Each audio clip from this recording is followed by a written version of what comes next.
بسم الله الرحمن الرحيم. إنا أرسلنا نوحا إلى قومه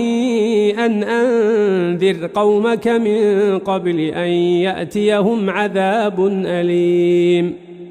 قال يا قوم إني لكم نذير مبين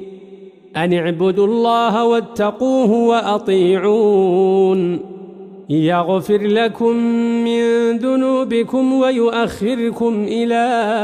أجل مسمى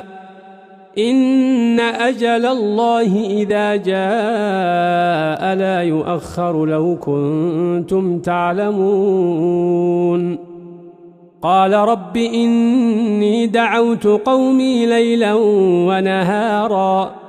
فلم يزدهم دعائي إلا فرارا وإني كلما دعوتهم لتغفر لهم جعلوا أصابعهم في آذانهم واستغشوا ثيابهم وأصروا واستكبروا استكبارا ثم إني دعوتهم جهارا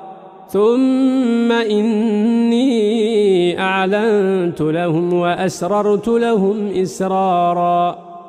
فقلت استغفروا ربكم إنه كان غفارا يرسل السماء عليكم مدرارا ويمددكم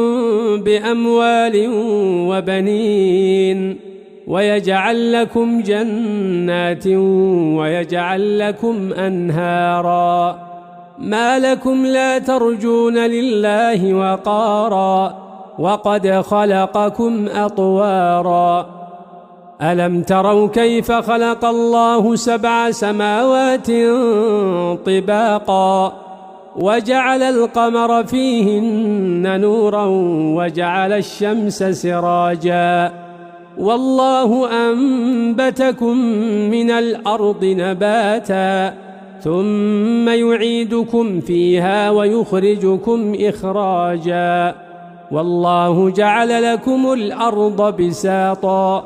لتسلكوا منها سبلا فجاجا قال نوح رب إنهم عصوني واتبعوا من لم يزده ماله وولده إلا خسارا ومكروا مكرا كبارا وقالوا لا تذرن آلهتكم ولا تذرن ودا ولا سواعا ولا يغوث ويعوق ونسرا وقد أضلوا كثيرا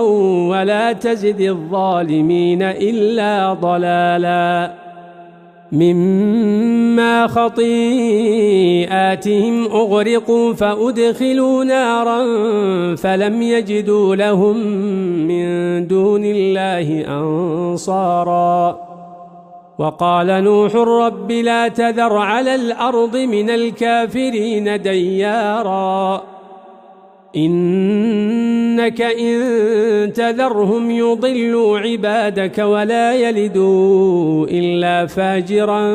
كفارا رب اغفر لي ولوالدي ولمن دخل بيتي مؤمنا وللمؤمنين والمؤمنات ولا تزد الظالمين إلا تبارا.